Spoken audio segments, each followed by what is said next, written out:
আসসালামু আলাইকুম, ওয়েলকাম করছি জান্স স্পোর্টস নিউজ এবং অন্য ধর্মে যারা জান্স স্পোর্টস নিউজ থেকে দেখছেন সবাইকে আন্তরিক শুভেচ্ছা ও ভালোবাসা। বাংলাদেশ দলের দ্বিতীয় ওয়ানডে ওয়েস্ট ইন্ডিজের বিপক্ষে বাংলাদেশ ক্রিকেট দলের প্রিয় ফরম্যাট ওয়ানডে ফরম্যাট। বাংলাদেশ দলের দ্বিতীয় ওয়ানডে আজ ওয়েস্ট ইন্ডিজের বিপক্ষে মুখোমুখি হবে বাংলাদেশ সময় ঠিক সন্ধ্যা 7:30 বাংলাদেশ দলের প্রিয় ফরম্যাট ওয়ানডে আফগানিস্তানের সঙ্গে সিরিজ হার। ওয়েস্ট ইন্ডিজের বিপক্ষে প্রথম ওয়ানডেতে বাংলাদেশ দলের 5 উইকেটের হার। বাংলাদেশ দলের যে বেহাল অবস্থার বিষয় নিয়ে কথা বলতে আসছি। বাংলাদেশ দলের সাকিব আল হাসান বাংলাদেশ ক্রিকেটকে যিনি এক লেভেল থেকে আরেক লেভেলে নিয়ে যাওয়ার পিছনে যে মানুষের ভূমিকা অনেক বেশি, যে মানুষের বাংলাদেশ ক্রিকেটকে রিপ্রেজেন্ট করে, বাংলাদেশকে রিপ্রেজেন্ট করে, সাকিব আল হাসান বাংলাদেশ দলে থাকলে বাংলাদেশ দলের 15 জনের স্কোয়াড এবং ক্যাপ্টেন অফিসিয়াল কোচ 11 জনের স্কোয়াড করা কতটা সুবিধা হয় না, এই বিষয়ে কথা বলার জন্য আজকের এই ভিডিওটি করা। আজকের ভিডিওর টপিক বাংলাদেশ দলের একাদশ, বাংলাদেশ দলের 15 জনের স্কোয়াড। সাকিব আল হাসান থাকলে কতটা সুবিধা হয়, সাকিব আল হাসান না থাকলে ক্যাপ্টেন অফিসিয়াল কোচ কতটা চ্যালেঞ্জিংয়ের সম্মুখীন হতে হয়, এই জন্য আপনাদের সাথে ভিডিওটি শেয়ার করার জন্য চলে আসলাম। দর্শক, আমি আপনাদেরকে প্রথমে বাংলাদেশ দলের বোলিং লাইন আপ, ওয়েস্ট ইন্ডিজের বিপক্ষে শেষ ওয়ানডের যে বোলিং করেছে তাদের সমীকরণটা একটু জানিয়ে দেব। নিশ্চয়ই আপনারা রাত জেগে খেলা দেখছেন, তারপরেও ভিডিওর টপিক নিয়ে স্কোরটা জানানো আসলে খুবই জরুরি। তাসকিন আহমেদ 9 ওভারে 1 মিনিট 53 রান, কোনো উইকেট পাননি। তানজিদ হাসান সাকিব 10 ওভারে 1 minute 55 run, 1 wicket. Nahid Rana, উঠতি ক্রিকেটার নাহিদ রানা 8 ওভার 4 বলে 50 রান দিয়ে 1 উইকেট।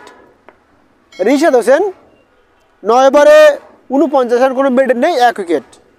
মেহেদী হাসান মিরাজ বাংলাদেশ দলের অধিনায়ক, বাংলাদেশ দলের ক্যাপ্টেন মেহেদী হাসান মিরাজ 9 ওভারে 62 রান দিয়ে 1 উইকেট নিয়েছিলেন। সৌম্য সরকার মাত্র 2 ওভার বল করে 24 রান দিয়ে 1 উইকেট নিয়েছে। দর্শক, বাংলাদেশ দলের সাকিব আল হাসান না থাকার কারণে এই ভিডিওটি যেমন আমি করছি আপনাদের শেয়ার করছি, সাকিব আল হাসান থাকলে মেহেদী হাসান মিরাজের জন্য, ক্যাপ্টেনের জন্য, কোচের জন্য, অফিসিয়ালের জন্য একাদশ করা যে কতটা সহজ হয় সেটা বলার জন্য। আফগানিস্তানের বিপক্ষে বাংলাদেশ দলের প্রথম ওয়ানডেতে আপনি রিমেম্বার করেন, ভাবেন যারা আমাকে দেখছেন, আফগানিস্তানের বিপক্ষে বাংলাদেশ দলের প্রথম ওয়ানডেতে উইদাউট বামহাতি স্পিনার, লেফটি স্পিনার ছাড়া বাংলাদেশ দল প্রথম ম্যাচ খেলে। ওয়েস্ট ইন্ডিজের বিপক্ষেও বাংলাদেশ দল বামহাতি স্পিনার ছাড়া প্রথম ওয়ানডে ম্যাচ খেলে 5 উইকেটে হেরে যায়। একজন বামহাতি স্পিনার এখন বাংলাদেশ দলে খেলাতে হলে, একাদশে রাখতে হলে আপনাকে কোনো এক সাইড বাদ দিতে হবে। যেমন আমি আপনাকে হিসাব বুঝাই দিচ্ছি, হিসাব বোঝানোর জন্য আপনাদের সাথে কথা বলতে আসছি।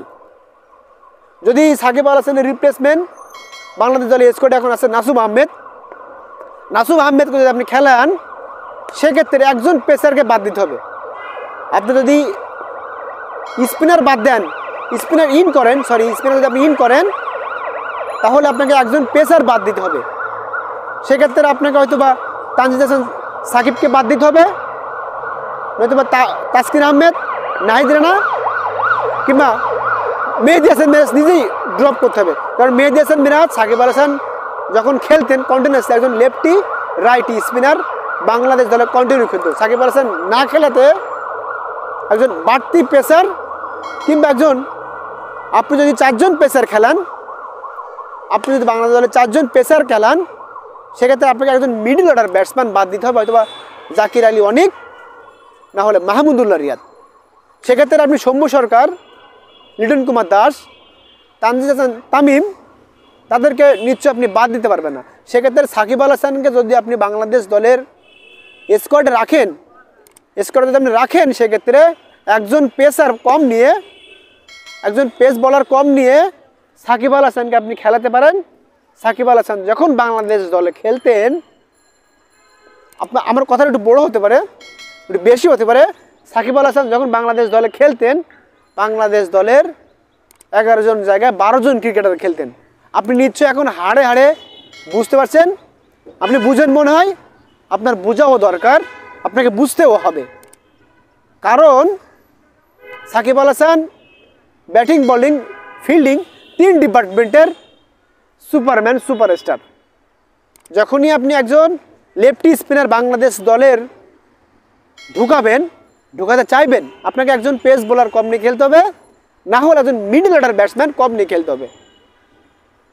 সেই জন্য অথবা সেই দিক ভেবে একজন পেসারও কম নেই, একজন মিডল অর্ডার ব্যাটসম্যানও কম নেই না বাংলাদেশ দলের অধিনায়ক মেহেদী হাসান মিরাজ। এবং যে কোনো টিমের জন্য আপনি যে কোনো ফরম্যাটের জন্য, যে কোনো মানে খেলার জন্য, সেটা আপনি ঢাকা লিগ বলেন, ফার্স্ট ডিভিশন ক্রিকেট লিগ বলেন, সেকেন্ড ডিভিশন ক্রিকেট লিগ বলেন, আপনি দেখবেন প্রত্যেক দলের একজন করে লেফটি স্পিনার থাকে। বাংলাদেশ দল কয়েক বছর আগে আব্দুর রাজ্জাক, সাকিব আল হাসান, মোহাম্মদ রফিক, বর্তমান কারেন্ট প্লেয়ার যারা খেলছে নাসুম আহমেদ, তানভীর ইসলাম, রাকিবুল ইসলাম এবং আরিফুল ইসলাম, খুলনারে একবার তিনি খেলেছিলেন। আরিফুল ইসলামরা লেফটি স্পিনার বাংলাদেশ দল এশিয়ার ভিতরে বাংলাদেশ দল লেফটি স্পিনার অনেক পয়দা করতে পারে, তৈরি করতে পারে। কিন্তু সেই বাংলাদেশ দলে এখন ওয়েস্ট ইন্ডিজের বিপক্ষে, আফগানিস্তানের বিপক্ষে প্রথম 2 ওয়ানডেতে উইদাউট বামহাতি স্পিনার ছাড়া বাংলাদেশ দলে খেলতে হয়, বাংলাদেশ দলকে খেলতে হয়। বিষয়টা হয়তো একটু আপনাকে ভাবাবে, আপনি ভাবতেও চাইবেন। আপনি হয়তো এখন সাকিব আল হাসানকে মিস করবেন আমার এই ভিডিও দেখে। বাংলাদেশ দলে সাকিব আল হাসান থাকলে বাংলাদেশ দলে স্কট করা যে কতটা সহজ হয়, বাংলাদেশ দলে স্কট করা যে কতটা ইজি হয়। যিনি ক্যাপ্টেন থাকেন সে নাজমুল হোসেন শান্ত কিংবা মেহেদী হাসান মিরাজ। তাই তো নাজমুল হোসেন শান্ত প্রেস কনফারেন্সে এসে বলে, এখন বর্তমান সময় যে অবস্থা, প্রতিদিন হয়তো একটা করে ফেসবুকে স্ট্যাটাস দিলেই সব কিছু সমাধান।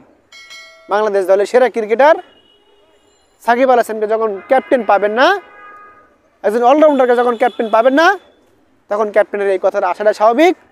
ওয়েস্ট ইন্ডিজের বিপক্ষে প্রথম ওয়ানডেতে দল করতে যায়, আফগানিস্তানের বিপক্ষে প্রথম ওয়ানডেতে বাংলাদেশ দলের দল করতে যায় ক্যাপ্টেন, কোচ, অফিসিয়াল সবাইকে একটু মাথা ঘামাতে। তবে আপনাকে এই বাস্তবতাটাকে মানতে হবে, আপনাকে এটাও ভাবতে হবে সাকিব আল হাসান বাংলাদেশ ক্রিকেটের যুগের পর যুগ খেলবেন না।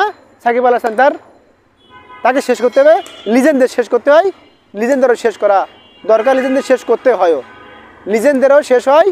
সচিন টেন্ডুলকারের শেষ হয়েছে, ব্রায়ান লারারও শেষ হয়েছে, এবিডি ভিলিয়ার্সেরও শেষ হয়েছে, সাকিব আল হাসানেরও ক্রিকেট কেরিয়ার শেষ হবে। তবে সাকিব আল হাসান যদি বাংলাদেশ ক্রিকেটের 100% হয়, সাকিব আল হাসান যদি বাংলাদেশ ক্রিকেটের 100% হয়, বাংলাদেশ ক্রিকেট বোর্ডে ভাবা উচিত ছিল, দরকার ছিল 100% না হলেও 15-20%, 30% একজন সাকিব আল হাসান বের করা, একজন সাকিব আল হাসান তৈরি করা বাংলাদেশ ক্রিকেট দলের উচিত ছিল, প্রয়োজন ছিল।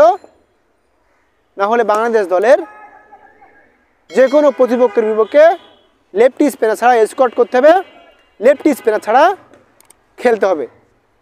লেফটি স্পিনার ছাড়া যে কোনো একটা দল, বামহাতি স্পিনার ছাড়া যে কোনো একটা দল আপনি অচালি বলতে পারেন।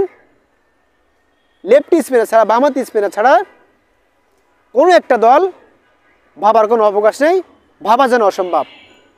সবাই ভালো থাকবেন। জানসি স্পোর্টস নিউজ, আবির আহমেদ, ঢাকা।